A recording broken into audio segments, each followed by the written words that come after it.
my name is Jeannie Nishikawa, and I'm going to teach you how to shorten a t-shirt today, okay?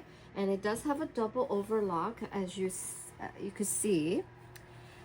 There's double overlock, so we'll take them apart, and then we're going to shorten this t-shirt for my client. So first what we do is if it is cotton, make sure you buy a pre-shrunk t-shirt. If not, you need to pre-shrink them. So what I would recommend is wash it hot water and then dry it hot once. And then after that, it shouldn't shrink that much. Okay? So, and make sure it's all nice and flat like this.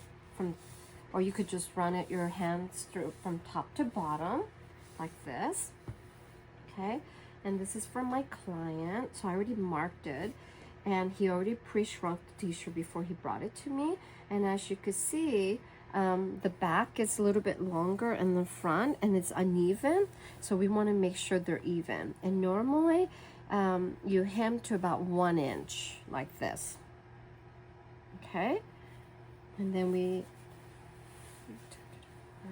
okay, so I'll show you how and then we need to take the rest of it apart.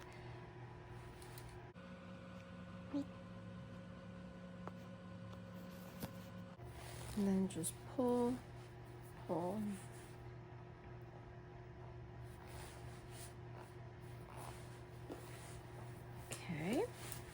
And then sometimes where you start and where you finish the stitch, it gets stuck. So what I do is that's when you actually need seam ripper and manually take it apart, but don't rush because you don't want to rip the t-shirt. And so I still marked it. So anyway, it's a little bit, the length is off. So what we're gonna do is you could iron it, but you don't have to since it's pre-washed. So you just kind of pull from top to bottom.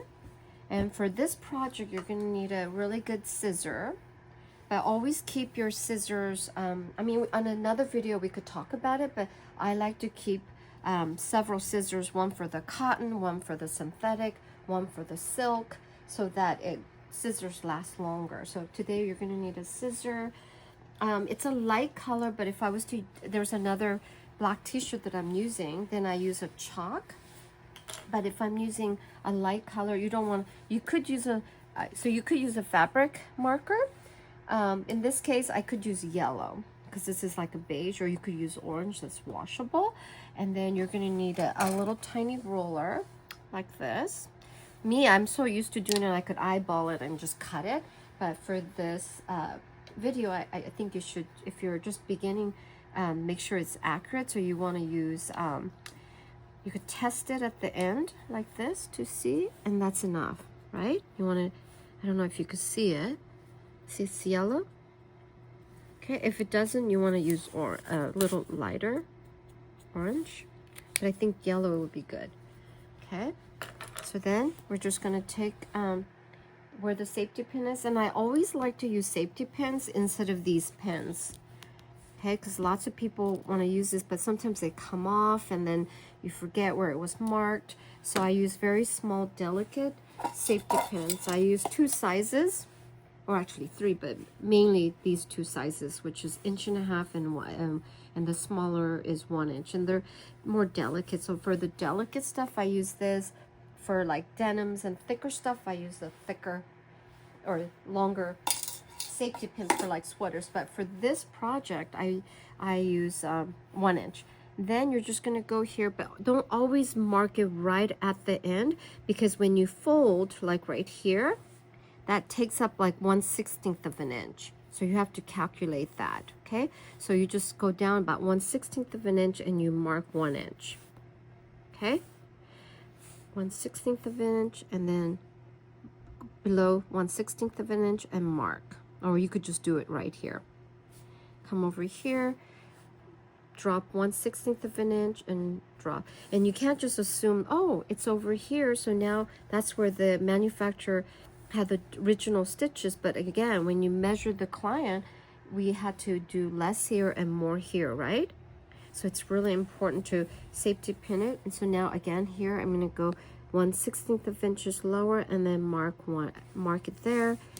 Go here, drop 1/16 of an inch and then mark it here, okay? And then I use very similar color so it's not that noticeable. So now I'm gonna take a scissor and then I'm gonna cut right where I marked. And you hold it with your left hand so it doesn't move. And then you just cut.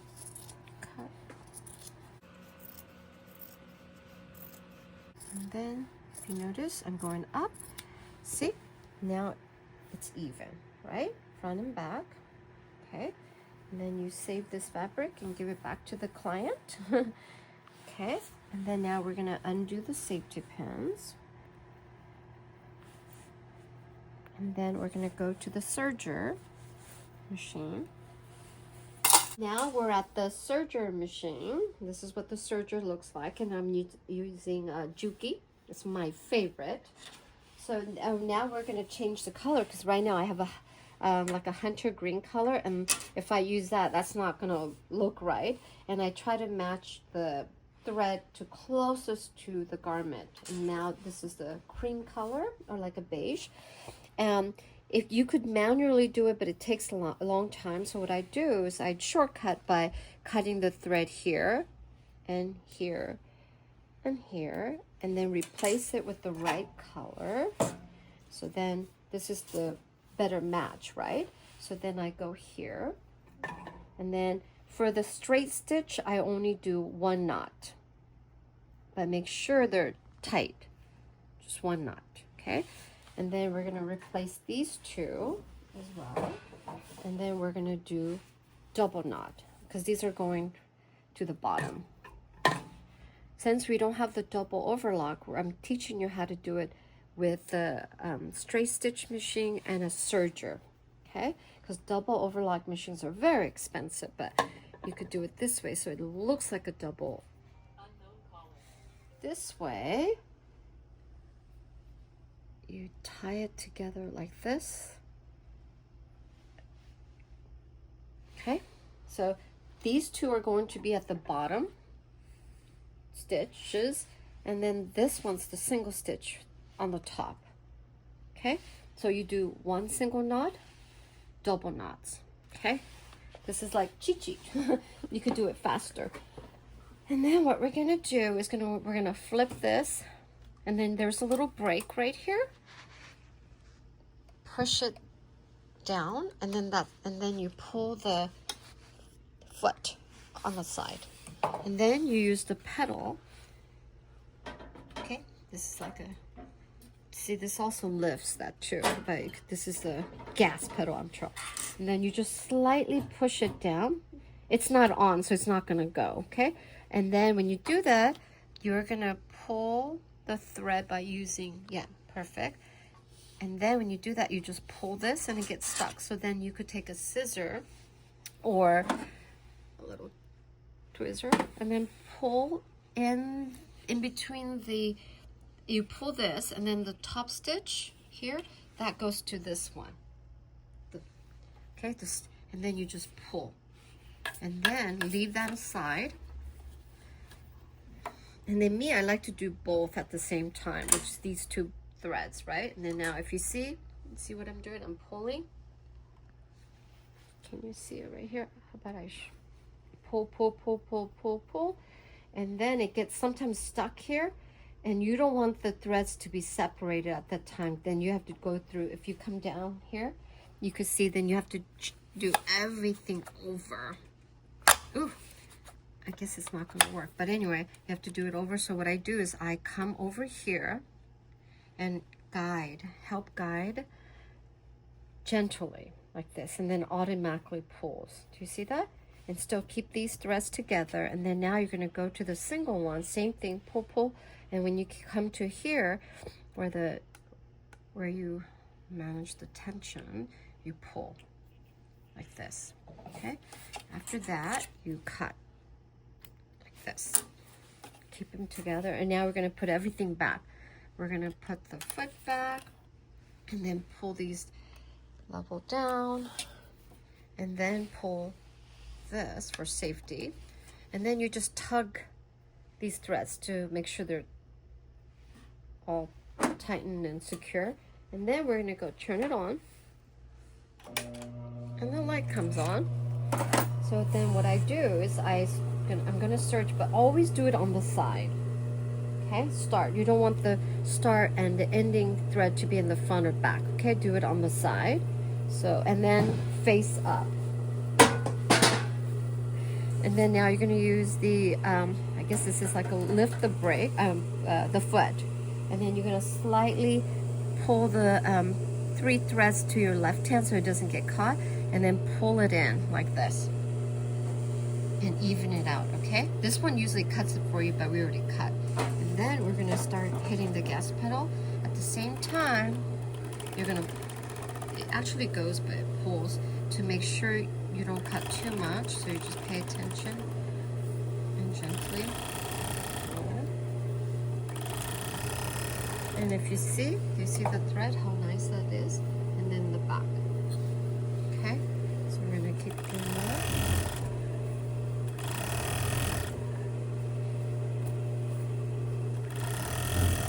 See, you want to make sure it is stretchy. And if it's too loose, you could tighten these. And if it's too tight, you loosen it up. And I could talk about it in another video, how to do the tensions here. So now we're coming to the end. So some people just cut these threads, or I just do it at the end, but just for this video. And then we're gonna go, and then how do you finish the end? You're just gonna keep going about 1 inch and then pull to the side like that. And then cut about 1/2 inch, and then you pull like this, so you're kind of locking it. Okay? Okay, so now we're gonna turn off the machine, and then we'll go back to the straight stitch machine. Now we're back to the straight stitch machine. Again, I use Juki, and then DDL 8700 is the best. They're in between really delicate machine, which is 8500 here, and then I have the, it's really messy, I'm using it as a like storage, and then there's a heavy duty one, and that is DU1181. It's also Juki. Okay, and these are for like leather and denims and thicker materials. I could go over it another time, but today we're doing the t-shirts. So now we're back to the machine. So if you're not sure, find where we started, where the thread is. And this didn't come with the side seams, but you could tell it's side from the t-shirt, right? So if you're just beginning, if you're not sure what to do, measure it 1 inch. Like this. Okay, and then use a smaller, safety, more delicate needle and pull here. And then you come to the other side and then measure 1 inch. I already know how much, but we'll just measure just to make sure, okay? And then here. And then you fold it in half, and then and then you come to the other center like this, and 1 inch. And you do this with skirts and so many other items, but today we're just doing the t-shirt, so we'll focus on that. See, and then you go to the center. This, I do this so it's very so it's consistent, especially the stretchy fabric. And you do it 1 inch.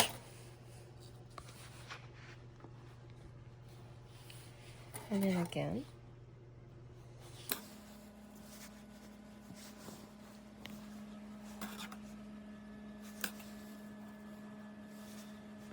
So when you're learning, you might want to do it like every half, but since I already know how to do it, I'll just do it this way. And then I already know what to do here, okay? So I'm going to show you. So after we do the pinning all the way around for beginners, but if you already know how to sew it, then you don't need to do it. So I'll show you both ways, okay? So now we're back to the center, and then you want to make sure the thread, the tension is loose, because this is a little tight. So you're going to make it a little loose, right? Like that. And this one is just, you have to test it how stretchy the fabric is. So I mean, I can't tell you exactly because there's no number. So you have to kind of figure out and use your sewing machine to figure out which is the best tension for the t-shirt. And then you're going to go here. And then stitches, I normally use 3, but here I could just, yeah, 3.5 is good. Okay. And then there's a gas pedal here. And then there's a little foot level here. And then you have this little side that controls, and there's a flap right here on top, and then lower this, and then now that's gonna go down like this, right? So you want to push it down by using your left hand to flatten it, and then use your right hand to pull the thread. Then you're going to start stitching by using the pedal. Now we're going to go straight and take the pins out, and then just to tug a little bit. I don't know if you can see me doing that. Don't pull it this way, just tug a little bit, just so everything is even. Like this one has a marker, right, at 1 inch. So you could follow the guide, or just, I don't think it's that important. It's more important to pay attention here so that you don't go over the thread here or stitch here. Just go straight. And then pull.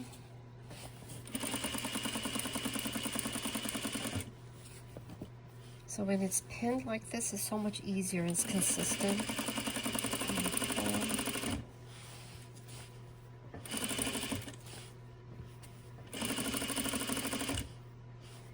So now it's a bigger thread. If you don't want to use a safety pin, just use your fingers and then go down.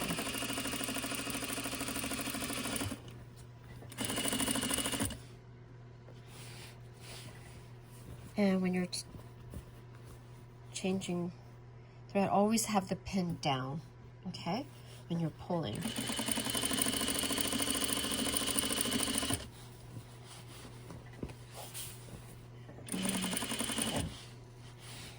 This one, I already know how to do it, but for some people who's more advanced sewer, then you don't really need to pin. You just guide because you already know it's 1 inch. But if you're not sure, just come over here and measure, and it's exactly 1 inch, right?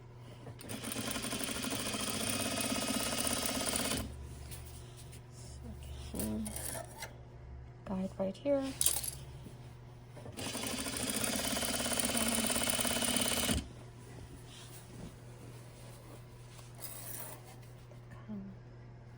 Again, guide here. You can use your index finger or middle finger or all your left hand just to measure and pull it down. Yeah, if this bothers you, just clip it. If not, just do it at the end to save time. We're almost done with this stitch. And when we come to the end, don't back stitch. What you do is go here and then put it smaller stitches, like 2 or smaller, okay? And then just go like that. Go over and then go back to 3 1/4, and then take the gas pedal and then use this left-handed and pull the thread out gently like this. And then at the bottom, I always leave a 1/4 inch thread. At the top, I cut it right at the end, okay? And now we're gonna flip it. Isn't that pretty? So now at the same area, you could decide if you want a wider double stitch, because we're trying to make it very similar to the original. So this is about a 1/4 inch. So then you mark it about a 1/4 inch, take this guide right here and then put it right at the end. And you have to pay attention when you're sewing that it's consistently on the line like this, okay? And stitch.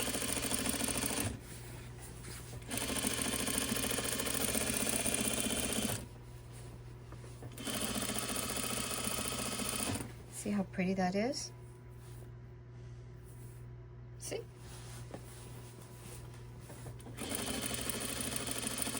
you don't need a double overlock. You could just use your serger and a straight stitch.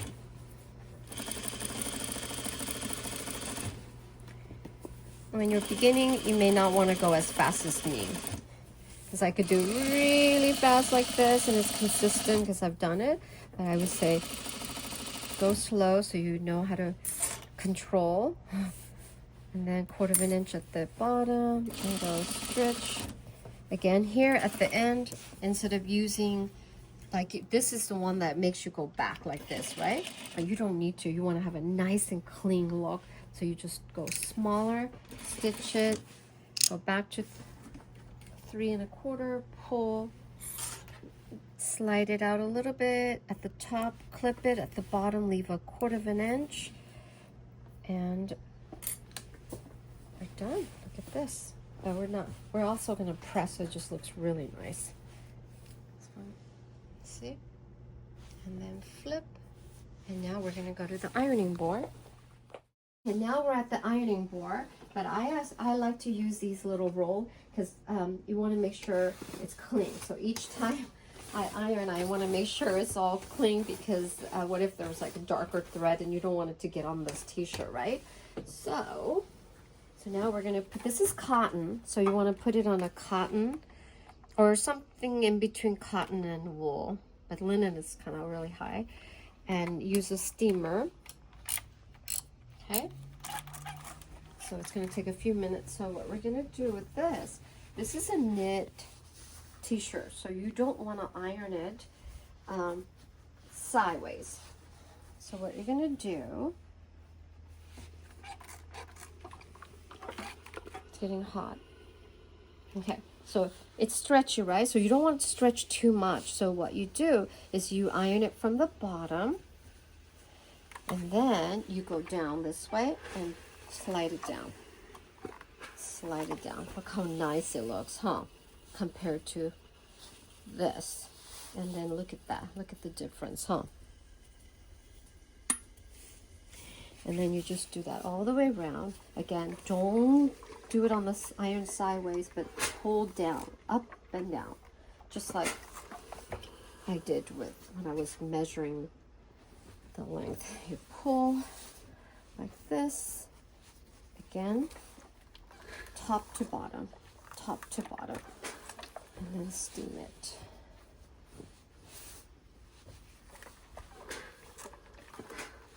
That.